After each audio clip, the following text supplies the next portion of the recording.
All right, 6/11/2025. Where to start? Where to start? My God, should I just unravel it like a big plate of spaghetti noodles and all noodles lead to the other noodles? Hopefully, if you can seal it up in a finishing conclusive statement, which sometimes I don't. All right, well, I'll tell you, if you're seeing this video, you're still standing. That's important. That's half the battle. Wait, that might be all the battle. If you're seeing the video, you're still standing. Or, there's other variables. But I digress. I'm going to try to talk about a little bit. I don't want to go long, so I'm going to try to keep that in mind, keeping it short. It's for my well-being, as well as trying to get people attention and keeping them on, just to finish the thought and hear the opinion. But I want to try to pitch in on what we're seeing happening, unraveling across the country, which appears to be starting in LA, which often we see these things kind of pop out of the West Coast, don't we? 2015, 2016, West Coast, 2019, 2020, Summer of Love, even though it happened in Minneapolis, and it did start there. You could even argue about the Georgia, this whole anarcho-militant violent against Cop City thing. That kind of fueled things too, but again, I would point, look at Berkeley, look at Frisco, look at the West Coast. It often starts here and percolates and goes out. But what I see happening now with these communist organizers and Code Pink, once again, Code Pink right in the mix, is they are not only are they operatives of kind of a Maoism, right? I mean, there's Marxism, and then I think we need to start using Maoism a little more. I think Maoism with the CCP is a little more appropriate. Even though they may not be Maoists, it's that type of communist alignment directly with these no kings guys, these no kings, king and queen, no king organizers. So it's hard to say. It really is. It's hard to say who's funding it because it's not a sole package. It's even more difficult, and I think Andy No does a pretty good job. I've seen him on, it was Newsweek, and where was that other one there? I was just watching Newsmax, sorry, not Newsweek. Newsmax, and there was another one. He's making the rounds. He wrote a book about it. Local anarchos tried to kill Andy several times. They all deny it, but it's on video. And I don't want to, I digress. I want to get into that. But if anybody knows about the dangers of anarcho-communism, it's Andy No. All right? It's Andy. Because they zeroed in and attacked him. They didn't like that he was undercover in there. They didn't like that he was kind of blending in. He blended in real well with the mask. It's hard to tell everybody apart with masks. Isn't that the facts? Isn't that the facts? You mask up, you could be almost any boogeyman you want to be. But they attacked him. So, but Andy is saying this is a mix. Andy is now bringing in what I've noticed and others are talking about, like, where are the American flags? Well, it goes deeper than that. We're seeing Mexican nationalists. We're seeing Mexican segregationists. We're seeing Mexican supremacists. These are supremacists. These are the Latin king supremacists. This is the Latin supremacy they keep wanting to call white supremacy over and over for years in the press. Anytime it was a white guy, when it was a Latin guy. So that's important to take into consideration here, in my opinion, is this whole dynamic. And we're starting to hear this actually from mainstream. There was a council member down there along the border that posts up this Azteclandia or Azlac land or whatever the fuck they're trying to call it, saying that all of America is Mexico. Yeah, we didn't have tens of years of war and battle. Remember the Alamo? Oh, shit. People in Texas get real nervous when you bring up the Alamo. We lost the Alamo. We lost that battle, but we lost the long war. So you can't just undo and then step in some sort of Back to the Future time machine Lamborghini and zap into, or what was that? Wasn't a Lamborghini. It was a Denali. and blast into the past and say you're all in. If you want to go by that, we're all invaders, we're all colonists, then so are you. You're on stolen land of the Mayans. You're on stolen land from the Clovis people that outdates all the bones of indigenous Native Americans on the North American continent. You are the colonizer that you've been calling and fighting against. You Latin supremacists, you Latin nationalists. And we're hearing some of that percolate out. Now we're beginning to see and understand a little better the connection between the communist country of Mexico and the communist leader, little crazy lady down there, and she's batshit crazy, and the cartels. And the cartels going to battle, they're selling us, America, us, the narcotics, but they're actually killing us, and they're in bed with the Tricoms for those chemicals for profit. But there's actually another, we're seeing these other little percolating ulterior motives. See? Incentives and motives. They actually see us just like the radicals in the Middle East as infidels. We're on their land. They want the gold back. They want Vegas back. And the buildings and the mob casinos. They want it all back because they built the mob casino. Huh? So, it's very, very strange, but I've heard this before in radical indigenous circles.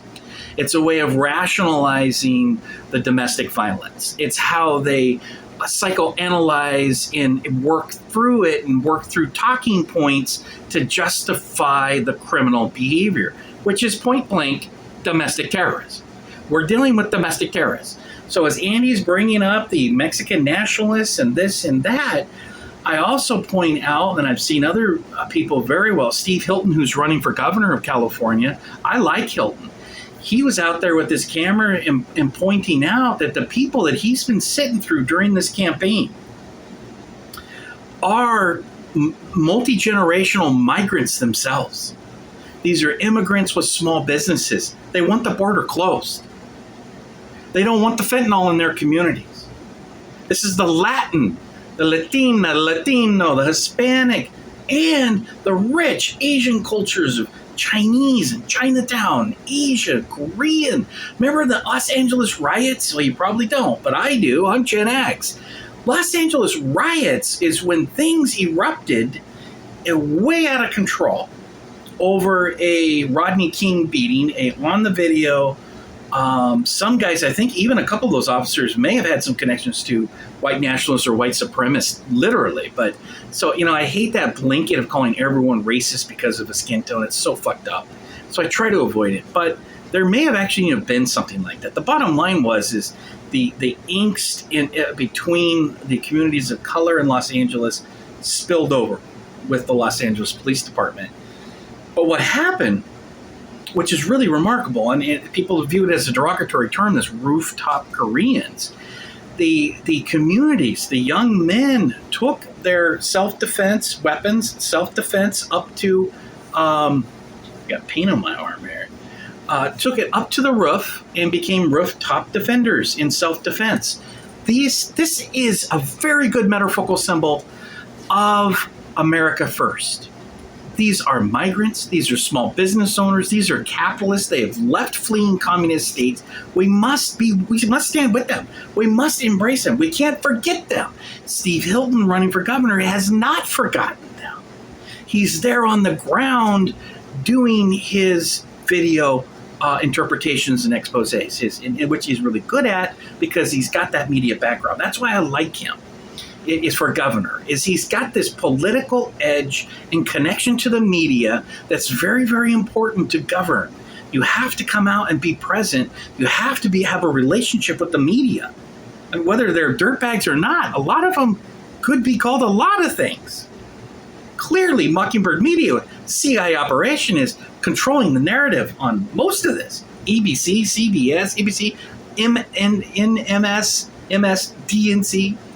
All of this it's very, very clear. So I'm just stating the obvious there. And I digress on Steve Hilton because what I wanted to do is the analysis of what is fueling this. So we have Mexican nationalists. Yes, some of them are illegals. What I saw over the last 5 days of video footage is I saw white liberals. Right? That's a reoccurring theme. We saw that here in downtown Portland, 2020, BLM riots. Where's the community of color in downtown 2020 trying to blow up the federal courthouse? Didn't see much. Didn't see much down there. Standing next to next with Azov Battalion Ukraine Nazis instigating, just like J6, we saw these Ukraine Azov Battalion literally on the grounds capital. We have these professional agitators, which brings in the anarcho-communists. Now, the anarcho-communists, they're not as simple to just pack away into boxes either, because you actually have anarcho-capitalists, not very many, and they're usually keep to themselves like libertarians.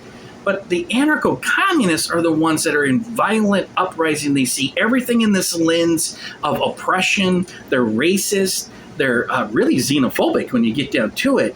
But they are easily manipulated by other influences in people and ideas of hatred. They hate people. They hate capitalism. That means that includes small business. Even though they try to pretend that they're small business supportive, they're not.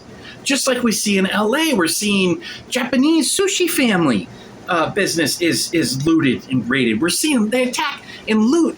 All of that is in large part, not everybody, but in large part from migrants trying to get their slice of the American pie, the American dream. And setting up a shop, whether it's a convenience store, bodega, whatever it is, we see that pattern play out. That is what we stand with. That is America first. This is the working class that is the backbone of our populist movement. We can't forget that framing. I repeat that and hammer it home because that's exactly what the Democrats are doing now. They're trying to pivot us, anybody in the populist movement, trying to pivot you as xenophobic. You hate migrants. You hate all of this. And there may be some of that out there, but that's not the majority. That's none of the American First people I'm following or interacting with, whether it's social media or not. That's not what they're thinking. You get some xenophobic people that really just want to be left alone here in Oregon and Eastern Washington and Idaho and Montana and probably a part of Utah.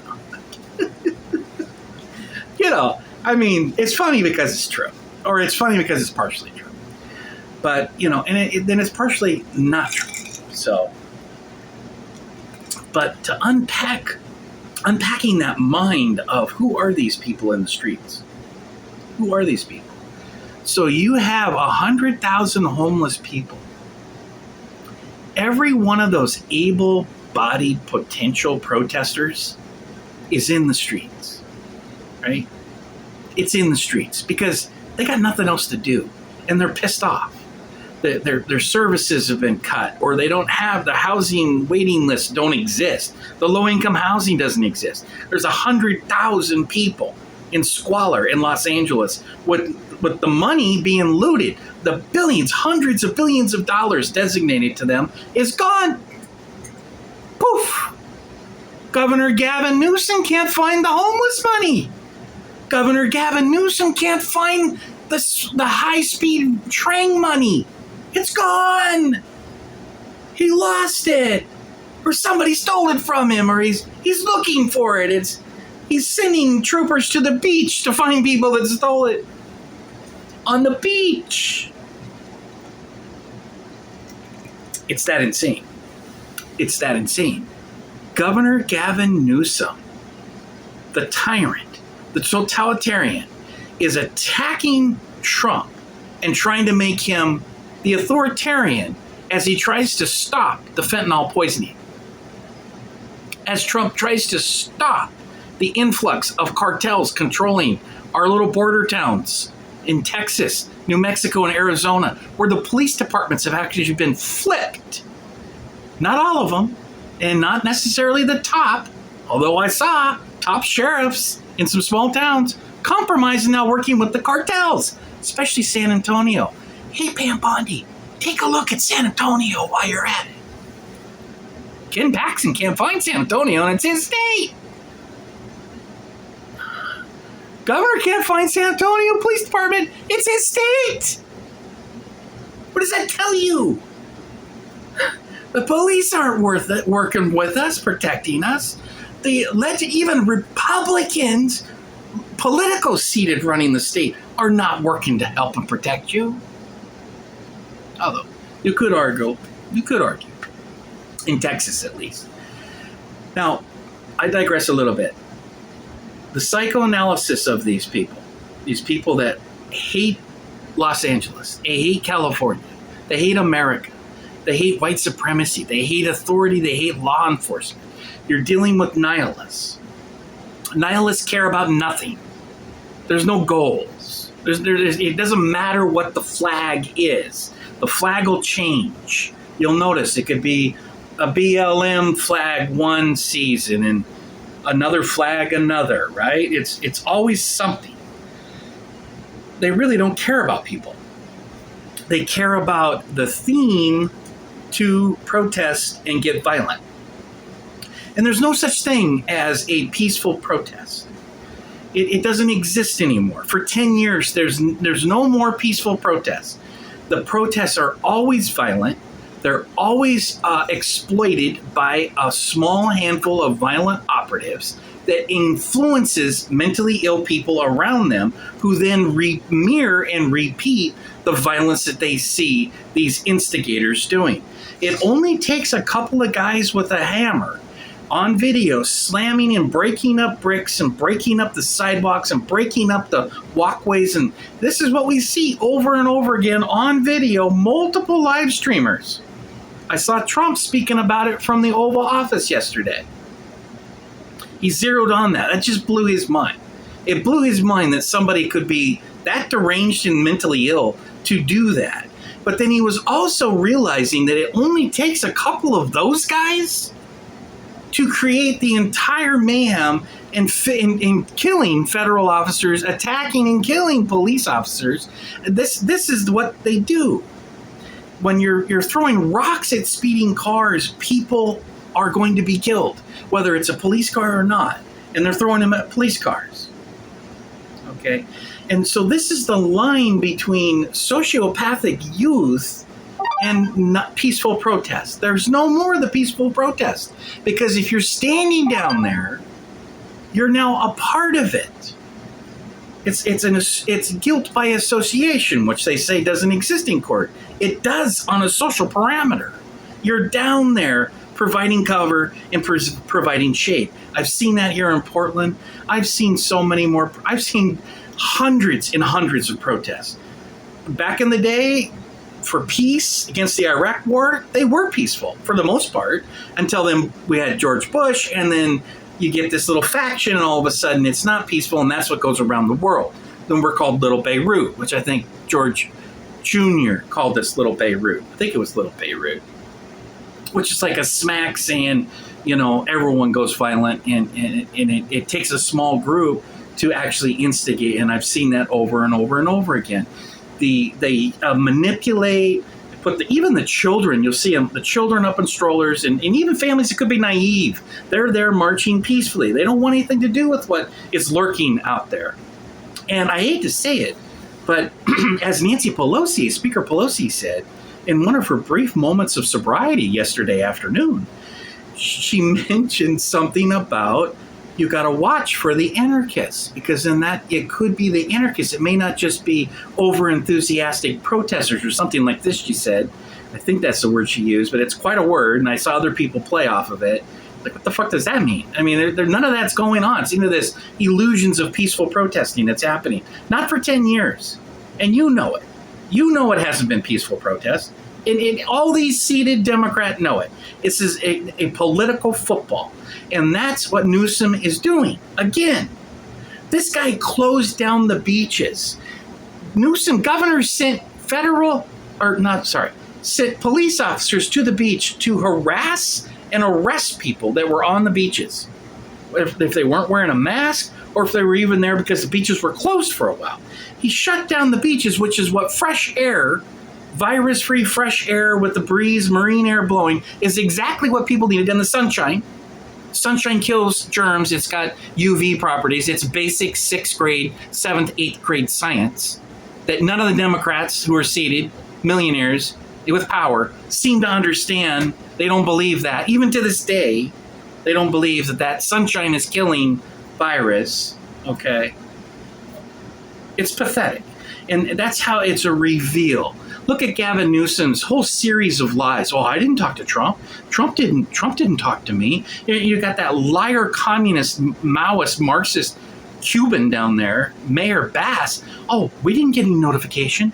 No, we didn't hear. They just came in and raced through and authoritarian maniacs and all this shit and inks crap liar that comes out of her fucking mouth. What a criminal. What a DEI criminal, hired because of quotas and framing rather than competence and her ability to actually make critical decisions to prevent people from being burned out of their homes, for example, just months ago, to prevent people in small business from being burned out of their businesses and being pushed out of LA, for example, for an instance. She lied through her teeth. They were given at least a 48-hour notice from ICE. They're not going to say, we're going here right now because you're tipping off people. In fact, they were at one point saying, we're going here and doing this, and they were getting tipped off, and people were scrambling out. Unbelievable. But that's what we're dealing with here. So don't gaslight us and play games. Don't act like you don't know what the fuck is going on, Governor Newsom. Gruesome Newsom. New scum, as Donnie likes to call him. This guy is an absolute tyrant that locked people down. He pushed mandates on nurses. He pushed all these different authoritarian executive orders during COVID. It went along with it, with Biden, because of that union of the Blue Anon of the Democrats, right? The brotherhood of the long swords of the Blue Anon Democrats, right? Follow me? It's this secret society that they just all team up and do exactly what their stumbling script says to do. It's pathetic. It does not have the best interests of the people. It's not common sense. It's criminal in my book. What he's done for years is criminal. And it's not just my lens, in my opinion, which is meaningless. I'm not even in California. It's the Californians feel that way about him. The Californians feel that way about Democrats. They've been abandoned. It's abandonment. Abandonment is a trigger for people, especially people that have had rough childhoods or in poverty or extreme Mexican poverty with abandoned drug addict fathers or just absentee fathers, which somehow there's this culture that the women are supposed to do everything in the house and the men are just supposed to just go bang the hot tails and do some heavy drinking and look for work somewhere in the States. I'm not jesting. There is this cultural thing. Women are treated different. They're treated as house slaves, house cleaners, which oddly enough, there's a lot of conservatives that actually view women that way. I don't, you know. I'm not even sure you could call me a conservative. I'm conservative on a few issues, but these guys are fucking dipshits, especially when it comes to winning elections. I digress. It's not where my angst is at. It's at these governors that are playing stupid. Like for Oregon, here in Oregon, for example, Governor Tina Kotek. She's playing stupid. She wants to spin this as it's mean. It's mean to check for immigration status. It's mean to come into work, or she's saying all kinds of stuff. I could even quote her on some of the stuff that she's saying. She's now saying that she's the commander-in-chief. So when you're protecting cartels, which we've had the largest national bust anywhere in the country right here in Oregon under her watch, because we are in a fentanyl sanctuary city and state. This is not just sanctuary, it's a fentanyl sanctuary city and state, which is killing our teens. Tina Kotek has never came out with a presser and apologized for teens being killed from fentanyl. Not once. Not once. Nobody from her staff. She's representing Oregonians. She's not representing people that don't belong here or born here. Now, belonging is a triggered term. I believe in work visas. I have some compromise. I'm not a hater of Latino culture. I love Latino culture. Mesoamerican, Latino women are some of the most beautiful women on earth. I love beautiful Latino women. But again, that doesn't matter. The point of the matter is here, we try to easily get sidetracked with big, beautiful Latino women. The focus here is that Tina is pretending that she's protecting migrants, but it's coming across with the optics that she is defending them as a priority over all Oregonian safety. All of these Democrat operatives ignore the massive amounts, hundreds, thousands of rapes and assaults and murders, particularly of our young, youthful women, even teen women, especially teen girls. Targeting these teen girls because they're vulnerable. They can't fight back. So all these stories that's played out for 4 years with Biden, they ignore. Politically, it can't help them. It hurts them hard. So they ignore it. So Tina ignores all that. She ignores the teens that have been killed by fentanyl because of her. Tina Kotek is a serial killer. She's not helping Oregonians. She's putting Oregonians in danger and they're dying. We're at 1,000 dead people every single month now in Portland because of Tina Kotek's commander-in-chief. So you just stepped into your own snare trap, Governor. If you're the commander-in-chief, that means all of the bloodshed, the thousands and thousands of piles of dead bodies that are stacking up every month is on you, commander-in-chief. It's your fault because you are the one that is the commander. What a stupid dipshit thing to say and angle to take. You're the commander-in-chief. That means all the fuck up is on you. And we got lots of fuck up here in Portland, lots of fuck up here in Oregon. From you and your past decisions and policies. Your own staff was caught and arrested years ago, 2020, downtown trying to blow up the federal courthouse in Marquette Hill. That's who Tina's mindset and friends are. That's her staff and friends, associates, her political comrades. She identifies with destroying America. She identifies with all of that hatred against white people, fueling that kill whitey, the identity politics. We're going to come in and put chemical castrations on your sons behind your back in the classroom because we say so. We think we're best. We think our policies are best. That's narcissism put onto a serial killer level. You're coming for our children. You're killing our children with fentanyl because of the open border policies. Close the fucking border, Tina. Do we have to build a border around Oregon? We might. We might. Because when we get these Democrats in here taking control of our state, we're going to need a border that's already pre-existing to deal with them and their fucked up policies. At this point, the state is splitting. It's already politically split. We've got counties that want to go join this delusional Western Idaho. That's fine. I'll play their game. You've now a part of Western Idaho, which really doesn't exist, but it does now, right? Follow me? All right, fuck you guys. I was defending you for years. I got family in Idaho. I still do. I spent my summers backpacking all through Idaho and through there, just to share that little, because that's a part of my identity. I'm not just some Portland, as they call me, a cunt city slicker, which is, we're not a fucking city slicker here. We're a town that's delusional, thinks it's a city. We're really a big town, not a city. That's just me. But fuck you guys in the East. If you don't want to be a part of our state as a team, they're not capable of a team. These Oregon GOP and these Oregon conservatives, they're not capable of teamwork. They want to work in small little militias representing just a few hundred people and say fuck you to the rest of the state, to the point where they're now succeeding from the state of Oregon. Good. Let's get them the fuck out of here. And you know what we're going to do? We're going to build low-income housing all out there in the middle of the state I'm proposing 20,000 units of low-income housing all along that border. You guys are Western Idaho?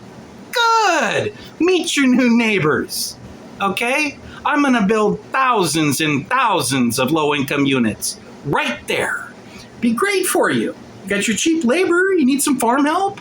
Hell, we're going to have thousands and thousands of low-income people right there as your new neighbors. You can give them employment, or you could feed them. You don't have to, but when they get hungry, they're going to come for you. Yeah. Hi, do you have any squash? How about your chickens? I see you got chickens. Yeah, you're going to feed them all right, because there's nothing more dangerous than a hungry person. And if you Eastern Oregonians, Western Idaho dumbfucks, if you don't give a fuck about our homeless people, we're going to bring those homeless people and build those little low-income units right there next to your farm. You're going to get to know them real good, because fuck you. Fuck you for being a self-absorbed narcissist son of a piece of shit. Fuck you for abandoning Oregon. Fuck you for abandoning America. We are Americans, whether they're low income. Many of these people in the streets here in Portland are veterans. You're fucking pissing on homeless veterans because you don't like homeless. Oh, they're filthy. Fuck them. It's just welfare. Cut their welfare. Oh, really? Because of you tight-ass narcissist pieces of shit wouldn't allocate the money to build these veterans low-income housing, we're now in this humanitarian crisis. This is a GOP doom loop, not a Democrat doom loop alone. This is Oregon conservatives doom loop, not a Democrat neoliberal identity politics doom loop alone. And until you realize that and accept that, we're fucked. And that's why it's probably best to just cut you loose. Let's do it, Tina.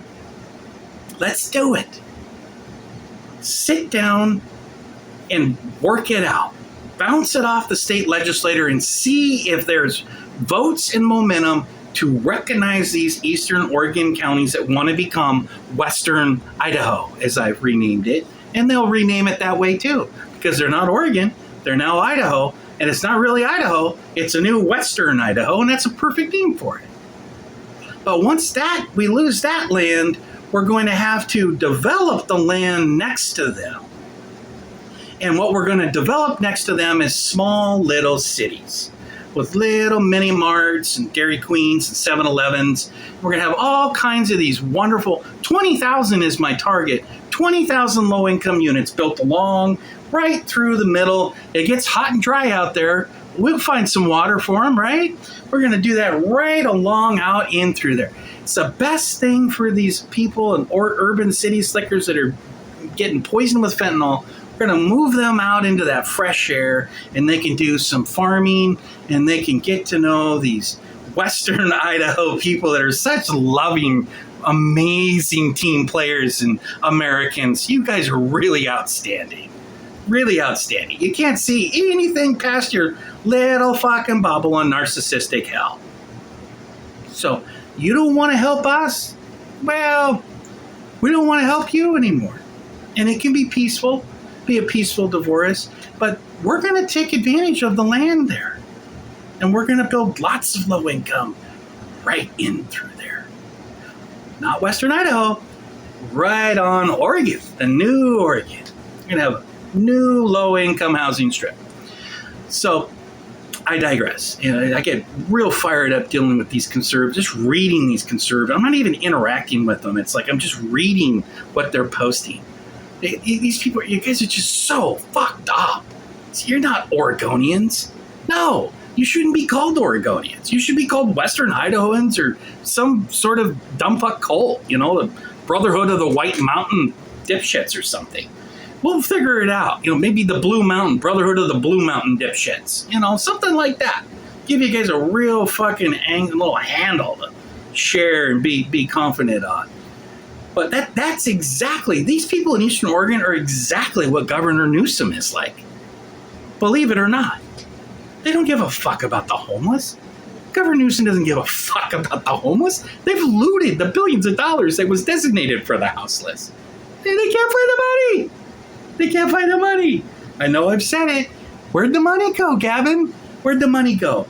So this guy, Gavin, is on his way out. We can flip California just like we could flip Oregon. If people start voting, and if people start stepping up and leading, if people come to the table to work teamwork compromises on our best vision for Oregon going forward. And that includes rural folks. Half my life was rural. I'm really a country boy, but in a shell of Portland City life, because I got both pieces of it. 3 months in Idaho mountains, 9 months back here, back to the school year, back and forth. So I got a little piece of both of it.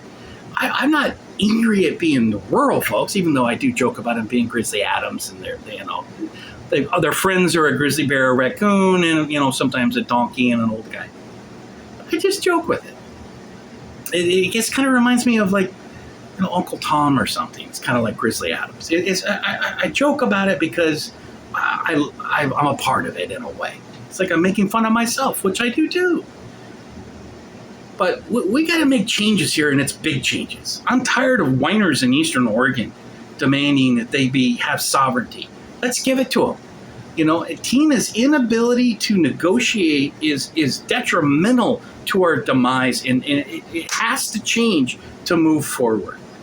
This is not about being commander-in-chief. That makes you a cartel captain. Your policies are making you a cartel commander-in-chief. You're protecting cartels with sanctuary status, which is really about drugs, which is really about human trafficking. There's actually more money in the human trafficking, especially the young people. So, and Biden created this. Let's not forget the plot. Biden created this intentional to boost numbers for census. This is a census. Census, everyone here, whether you're a citizen or non-citizen, all the bodies get counted to create census representation in Congress. If you didn't know that, I know you know that. I'm stating the obvious. Maybe some of you didn't know that. But that's why there's 20 million that have been flown in. That's a part of it, and to manipulate the politics. But what Democrats didn't know is what I knew, and the Latino, even newly arriving migrants from all over, and it's not just Latino, right? That's the other thing. You got to back up. We got 150 countries. There's Chicoms. We got tens of thousands of military-age Chicoms that have been flown in here and walked across the border, open border for 4 years. Tens of thousands. We've got military platoons of Chinese young men in the country now. And I'm not actually as nervous. That should be a big deal. But it's like, okay, but how about the jihadists? How about the 100,000 Afghans? And again, I'm not xenophobic. I'm an international guy that likes decentralized American first politics. We don't need to be dicking around with all this other foreign policy that the neocons and the Democrats with the neocons, neoliberal neocon, they love. They want to fund the Nazis, right? That's one thing. Lori Chavez, the Department of Labor, they're now cutting Job Corps, which is the stupidest dumb fuck thing. The optics alone, but actually Job Corps, I did AmeriCorps, which is a little different. What's a lot different. Job Corps targets the youth, and it's making an intervention to keep them really out of prison. It's like me as a social service worker working with at-risk youth, the same Job Corps up to 25. Just because it was youth, they still count 25 as youth. Right? So follow me. It wasn't just all young little peepers. You're dealing with really young adults, as well as way too young that need to be immediately taken out of the downtown street life environment because they're going to be gobbled up. They'll be dead, and they do die often. But we have teens dying now from the policies. So let me digress. I went out there on a branch. The Job Corps. So Lori, let me hit this point on Lori because I'm so disgusted with Lori Chavez, who was Republican. She lost her seat to a bigger whack job, Janelle Bynum. But that's a whole nother thing. And she's man, what a train wreck Bynum is. But Lori Chavez, as the Secretary of Labor, is overseeing these Job Corps cuts. And I understand that that's coming from, Steve Miller or Trump or maybe the administration, although I can't believe that would be, a cost-cutting decision that they want. Maybe it's coming from Congress. I mean, some of these Republican senators, Rhino senators, are just god-awful. You don't cut SNAP benefits from legitimate American poor children. Yes, cut it from migrants.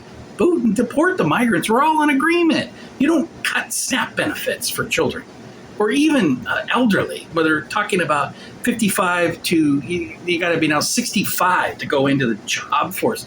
So these guys are actually targeting in legislation to targeting elders to push them back out to die in the job rather than let them have insurance to take care of all those turbo cancers that have come across from the mRNA experimental vaccines that these son of a bitch in Congress has pushed on us. That's totally unacceptable. Totally disgusting.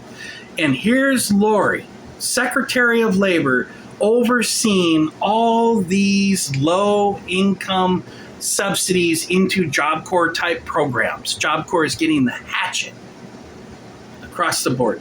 What do you think happens to those young people? What do you think happens to all those hundreds or thousands of potential applicants that would have housing in discipline? Job Corps does some amazing thing getting them ready for real life trauma. Avoid the streets. What do you think happens to them? I'll tell you what happens to them. They go out into the streets to riot. Understand? If someone doesn't have options in a future, they're out of cash, they're out of options, they don't have anybody counseling to say get your diploma so you can get into college. Or you could even get into college and have them get their high school diploma. There's lots of options if we can just sit them down and present options rather than, hey, look, you're going to prison. You're headed to prison. You are on a fast track pipeline to prison. Don't do that. Avoid the prison. Listen to me. I don't want to respond to letters from you from prison. I got too many letters from you youth. Prison, writing me, asking for money and help. I can't do anything. We don't want that. We want to give them options to avoid those traps of the streets. And when you cut Job Corps, you create all this extra angst. You think this summer was bad? You think this summer looks bad? Huh? Wait till next summer. Yeah. Wait till next summer when the schools are out and you've cut their food benefits next January 2026. You've cut their housing. You've cut their emergency. And you've now cut their medications. You've cut their counseling. You've cut their Job Corps. They've got nothing. The corporations are downsizing for the Great Recession that we're going to be entering after the market crash in 2026. It's amazing it hasn't happened already. All the economists said it was going to happen. I watched them too. I'm not a money man. I got to watch the money men because I'm not a money man. They said it was going to crash a year ago. They've been saying it's going to crash. They just kept pumping and printing money is I think what happened. Pump the brakes at the stock market. Flood trillion. Keep it going, guys. Keeping her afloat. It's like, how are we still afloat? There'll be a correction. Doesn't mean it's the end. But it's going to be comparable to a 2008 where it's going to be far worse than losing Job Corps. It's going to be far worse than those cuts. It's going to go much deeper, just like 2008. And that's when things get even more violent.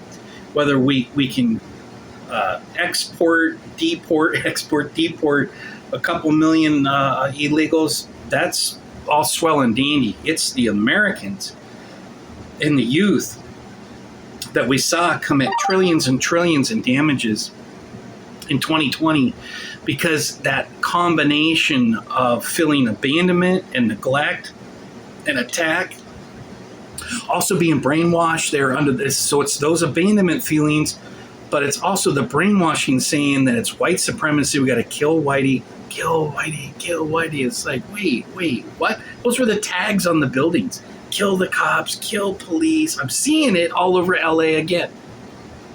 Just the last 5 days. The same shit tags about racist attacks on killing police and killing Whitey and killing ICE. That same shit is playing out through there right now again. And it's in large part, it's exploitation of wealthy elites, political elites that want Donnie to fail. They want America First to fail. They want capitalism to fail. They're rooting on it. They're counting on us to collapse so these communist vultures can swoop in and take over. I honestly believe 4 more years with Kamala and these globalist Democrats, I don't think America would be here. I honestly was feeling that way. I go, my God, my daughter has lost her country. All of the options and opportunity that I had is not going to be available to my daughter Raquel. I felt that way before dawn, before the election, for a couple of years, right? We all did, especially with the medical martial laws.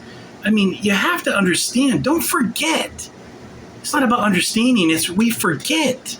We go through all the trauma, and there's new trauma of layers. It's like an 18-layer trauma cake that they just keep handing us. It's like, eat up, eat your cake, eat your trauma. It's 18-layer trauma cake. Delicious chocolate frosting. You'll love it. Like, no, I don't want any more fucking trauma cake. Stop with the fucking let me eat trauma cake. Fuck you. Fuck that shit. That's what's happening, is they're pushing this psychological operation, and it creates angst. Well, I got to tell you, if you get these Senate Republicans who are already, we're dealing with bad Rhino House cuts, it gets worse. It gets worse. When you're cutting their insurance, Medicaid, and people aren't able to do their paperwork, or they whatever it is, there's all kinds of issues why millions of people are going to lose their insurance and possibly lose their SNAP benefits, or because they're going to try to connect insurance SNAP in with TANF and all of that. Any kind of welfare, they're going to try to push people out and then just wish them good luck and just pat them on the back. And they're supposed to pull themselves up by their bootstraps and be independent. And this psychotic, isolationist, conservative, delusional thinking that people are not struggling in the streets. They haven't been hit with a bioweapon. We're just now beginning to understand the science of what this memory RNA that goes into every organ and brain, the heart, it's affecting, it's creating Alzheimer's in 30-year-olds, or something is. Could be a combination of graphene nanoparticles coming in from the jet fuel or in our food supply. Jet fuel in that air comes down in rain on our gardens and our farms. Let's break this down real easy so you guys can follow it. Get your talking points together. It could be aluminum from the jet fuels, which is a real thing. But those nanoparticles in the mRNA, we're just now beginning to understand why these neurological and dementia and these things, just like turbo cancers, colon cancers now spiking and racing through 20-year-old children, 20-year-old young adults, I should say. They feel like kids when you're 50. You're in your 50s and 60s. Everybody's a kid. I'm going there. I'm hitting into that direction where everybody's kids. Never thought I would think like that.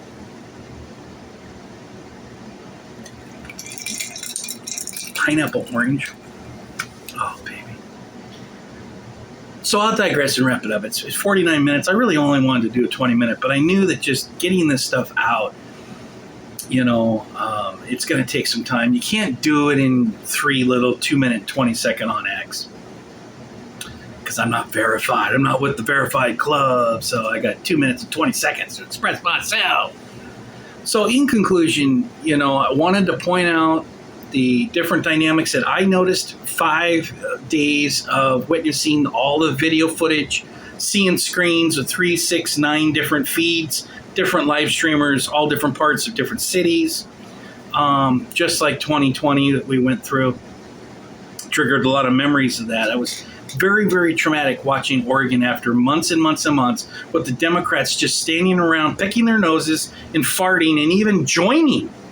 The Democrat staffers were even joining the riots and celebrating the demise, trying to blow up the federal courthouse with explosives, trying to gas out. Maybe they weren't trying, but the conflict was affecting even the Multnomah County people that were in jail were getting gassed in their cells from this battle down on the ground.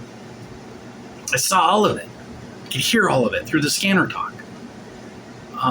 It's just so unacceptable. We're not going back there. That's why things are being handled the way that they are. And you could call it authoritarian all you want. This is self-defense against the Democrat Party apparatus that has held us hostage for several years. This is self-defense from us. This is self-defense from the Trump administration. This is 80%. It's an 80-20 on the divide. 80% of this country, whether you're independent, Democrat, Republican, conservative, liberal, it doesn't matter. 80% of us say this is what we want. We want our country and the borders sealed, and we want people that shouldn't be here to go back to where they are and do it properly. We love migrants. We're not going to fall into the trap where you guys call us xenophobic and haters and we don't like migrants. That's wrong. Because we stand with the migrants that are standing against the people that are refusing these ICE raids. That's a fact. And very, very important that candidates like Steve Hilton, I just saw another guy that was like a sheriff. I didn't realize there was another sheriff guy. That sheriff guy, I like him. I saw him on an interview. I'm forgetting his damn name. I don't want to look it up, but he needs to be a part of the Steve Hilton administration. Call Steve Hilton. See if you guys can combine forces. It's probably way too early to be talking about mergers and combining campaigns, but that sheriff guy that has experienced 2020, he needs to be a part of the new administration. Whoever it is, he needs to be a part of it. And we can change California. Why do I give a fuck about California? I care about California because what happens in California comes right up I-5 into the pipeline into Oregon. Not only am I a humanitarian type of guy, I love people, I love humans. I'm a team humanity, not team transhumanist robots. I'm not team AI. I'm team humanity, but it's beyond that. It actually has a protectionist feel to it. What happens in Seattle comes right down the motherfucking I-5, comes to Portland. When it's not going well in Seattle, it's not going well in Portland soon after or following, before. Same thing with the I-5 in California. 100,000 homeless people. When Gavin pushes them out and runs them out, doesn't buy them housing, doesn't give them little temporary type of small, safe rest villages type of things that we do here in Portland, when Gavin doesn't do that, he pushes them, literally puts them on buses in some cases, this return home finance grant program where he ships them off to wherever they want to go. I mean, in theory, are we just going to do that? Maybe that's where we're at. We just keep shipping everybody off to wherever they came from or want to go to reunite with family or friends somewhere. Shelter somewhere else. Is it that bad? It might be that bad. My God, it might be that bad. But what happens down is they come up to, and that's what's going on here in Oregon. That's why our numbers, we didn't go from 6,000 to 7,000 last year to now to possibly 15,000 people in tents in Portland in 1 year from just Portlanders. Now, granted, there's a couple of hundred, there's 1,000 evictions filed every month, something like this. A couple of hundred that actually do get evicted. That they didn't get the paperwork, or they're not capable of getting the paperwork, or the funding wasn't administered there. That's kind of where we're at. I mean, hell, we're all really close to losing our shelter, including me and my household. Rents goes up $100 some odd every single year. When you're on fixed income or you're a self-employed artist in a recession, sales have been down since COVID for just about every small business owner I know, except for the guy selling masks, right? I got some collectors. Thank God for you beautiful people. There's a couple of collectors that have got hundreds of my work over the last 10 or 15, 25 years, and you still keep looking at my stuff and buying. And I appreciate that. Without them, I would be in a real situation because of health issues, and I don't want to go in and talk about it right now. But we've all got health issues now. We're all in the health issue boat, and none of us are getting quality insurance. That's a whole nother video. We need small, little health insurance type of co-ops all over our cities that do micro care, naturopathic if possible, but we're going to need Medicaid funding. These jackasses down in D.C. are cutting Medicaid, which means we're going to have thousands of more mentally ill. I got videos. I didn't even have the heart to post it. I took videos yesterday out down my window. Saw a person punching themselves in the head. Looked like a goblin. It looked really like a demon possessed. I see this quite a bit in my neighborhood. There's a couple of shelters. There's the Laurelhurst shelter up here next to 7-Eleven down on Foster. And I know a lot of that is happening there. People that are waiting to get in there, and there's not room for them, or they're closed for cleaning. Listen, shelters are not helping us. When I hear them talking about opening another shelter in Northwest, my heart gets heavy and drops because I know shelters. I worked shelters for years. Shelters are not housing. Shelters are not low-income units. It's a temporary emergency shelter at night on a floor where we're spending $3,000 a month per pad on a floor in a church, subsidizing the churches, subsidizing the other NGO and nonprofits, which a church really feels like an NGO, doesn't it? It sure is in Portland. I got a problem with that. I actually worked with Salvation Army for a couple of years, helping with at-risk youth. I can't say anything positive about it. They probably don't want me coming back. We had some issues with how things were structured, but again, they're still out there and they're still doing, even though my past history, I would never talk smack about Salvation Army because they're the ones that are feeding people. They're the only options we've got for these little mats on floors, or like White Shield, it used to be called, helping women get safe out of horrific domestic violence situations. Men become victims of domestic violence far more often than you realize. Really, if you defend yourself in a domestic violence situation, the man is going to jail. In defense, you're going to jail. If she doesn't make shit up, it doesn't matter. The police need to take somebody out of the hostile. That's their protocol, is someone's got to go out of the house. They're not going to take the girl. They're going to take the guy.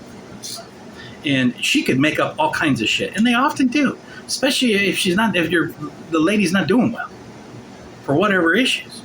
Drink, pills, whatever. Lord knows I've seen it all. I dated so many crazy women. I consider myself like a crisis counselor just with women. No, that sounds weird. So I digress. That's it. It's 58. Did I hit everything? I think I ranted about everything I wanted to say. We're going to need the National Guard because of the incompetence of what we've seen, the intentional destruction of our communities in California and our communities here in Portland and Oregon and Washington. That's why we need the National Guard. It's not an authoritarian trip. Trump's not doing a head trip. Trump is trying to get ahead of it, knowing that we have forces and NGOs that are not working in our best interest. They don't want America to succeed. They don't want the cities to succeed under Trump. They don't want to see law and order come under Trump administration. That gives them way too much power in the midterms. Only thing that they have now is lies and deception. Karen Bass saying, ICE was on, I saw it today on Fox, or a deputy, super gorgeous. There's so many beautiful women around Trump administration. I'm just like, there's so much criticism too. people attacking all like Hakeem Jeffries viciously attacking Secretary Nome, that she was somehow incompetent. He's just jealous. He's never had a beautiful woman like that.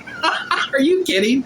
He's never even been close to getting tight with a Nome type of level of beautiful and sophisticated and brains. Of course he's going to lash out at her, call her an embarrassment to DH, Homeland Secretary. What a piece of shit. That type of resentment, and we see it. The voters see it. And we see how shallow and pathetic you are when you say stuff like that. And that was Hakeem's answer to, do you stand with ICE taking out violent criminals? He attacks beautiful Secretary Nome. But this one ICE deputy, that's not quite the right term. I think she's a DHS deputy. Just a gorgeous. She was on the Fox's, and she was talking about and explaining and breaking it down. She says, yes, we send everyone at least a 48-hour notice. We sent Mayor Bass a notice saying, yes, we're coming. They politically didn't want to get out in front of it because they didn't want to scare her. They think that fear is bad because it bites into their economic profits. And Gavin said it, and Bass has said it. They've both said it. They're like, this is our labor force. When you come in looking for cards, you're hurting California's economy. This is what they said. Should we do bravo, props that you're admitting it, you're finally being open and honest about it? Or like, how sad and pathetic? Should we just nail gun their butts to the wall with how sad and pathetic that you're having to justify because you want all these jobs to be filled by illegals and you're going to exploit it and take their tax money? That's the other thing. You can't file a federal without a Social Security number. So the federal government gets all of these migrants' paychecks. Everything that is taken out of their check goes straight into the federal government. I think it goes into the state because they can't collect the taxes from the state. I think. It's different than, I don't want to convolute it because I'm not a tax expert, but I did write a couple of essays 10 years ago when I went back to college, when my daughter was born. And I said, well, shit, I'll just go get a general studies. And what are you going to do, man? You got a baby. You got to do something. You might as well exercise your brain. I never went to college, so I went to college. And it was interesting. I could do more. I mean, I don't know if I'd want to do enough to become a doctor, but I could do that. I mean, I sure could. People that do become doctors, how did they do that? They're just not even bright enough to even, you just don't think they could make it through the exams, right? I mean, you're like, how did you become a doctor? How the fuck did you pay for that? Or what? But I digress. But the notifications, we proved Bass was lying. She's a bold-faced liar. They're doing political football with migrants and family. That's sick and disgusting. That's tyranny. We're not going to forget what Gavin did during COVID. Banning beaches, mask mandates, mRNA jab mandates, layoff mandates, all that crazy shit that he came out as King Gavin. He's now trying to project, saying that now Trump is this is the threat that we've been waiting and worried about. It's arrived now. Trump is here and we've got to resist. So they're just stoking up more slaughter, homicides in the streets. I've got videos of guns in the video shooting at police. It's public, not me. It's the public. And you're going to call that peaceful. You're going to smear Trump for trying to step in to save some police lives as your lunatics on the streets of your city and your state are firing to kill police. And that's what we're dealing with. I've been around these people for decades here in Portland. The ages, it varies, but it's a similar theme. It's sociopathic behavior. They hate the government. They have these delusional anarchist dreams of creating some utopia, Portlandia, that doesn't exist. That's not the structure that we have. And they're not changing hearts and minds by what they're doing. They're hardening our souls. You're losing independence where I would accept, as a neutral, a conscious observer, I would accept your right to peacefully, or even just a notch above peaceful, but not what you did in 2020. And stop with the graffiti and all that shit. It's stupid. Stop looting and smashing the businesses. It's even more stupid. People hate you for doing that. That's what taints the BLM momentum. When those videos, when you're robbing and looting, you just look like maggots. You're worse than a homeless person because you're doing criminal behavior. And they hate the homeless. Literally. They hate anybody that's not doing well. They're ready to vote them off the island. But when you're doing crimes, they want you in jail. Or worse. And that's not good. Self-defense, people have a right to defend their shops, just like the rooftop Koreans in the 1990s riots. You know, it's the same concept. I mean, that's the whole dynamics. People are talking about worried about a civil war. We don't need to worry about a civil war because 80% of the country is in favor of what is going on with Trump. You dipshits, you want a civil war, you're talking about urban city guerrilla warfare, and it's not going to last long. It's going to be a slaughter. It's going to be just like the Ukraine or just like Gaza, where low-income apartments are demolished and blown up and grenaded and nuked or whatever, however the demise comes about, and then you're just looking at ashes and destruction for nothing. And it's all over. You lost. Stupid, dumb shit, and you didn't gain anything. You lost hearts and minds. You lost everything that we had. And that's what Portland is at. We're at a crossroads. California is at that same crossroads. I believe that. That's why I support National Guard. That's why I support even the Marines. Let's scare the shit out of these fucking nihilist anarchists that hate us. You made it clear. We're not even going to like you. There's no love. You hate us. Now, we hate you. What'd you solve? You're in danger. We're all in danger. But you're in danger. In multiple ways. Not just the police and the military. The actual civilian militias. We don't want a civil war. That movie's stupid, and it feels like you're trying to LARP it or reenact it. We don't need that. That doesn't help us. We need to work together as a team, and we need low-income housing on the West Coast, and people are just fucking ignoring it. Building shelter is not low-income housing. I keep repeating that, and I'll stop. I should just stop the video because it's over an hour. I think I've said what I wanted to say, and if not, I'm going to do another 1 hour video shortly after. It's therapy, man. Come on. All right. Peace out. Very concerned about Saturday, so I may need to do a video about that. I might try to just drop in and just, get some video like I used to back in the old days, and probably just go solo. But anyway, peace out. We'll talk in. I'm concerned about Saturday, so that's a good closing note. Stay tuned. Saturday the 14th. It's across the country. We need to keep our minds, keep level-headed, but yet secure the perimeter. That means National Guard and Marines and you, peaceful community.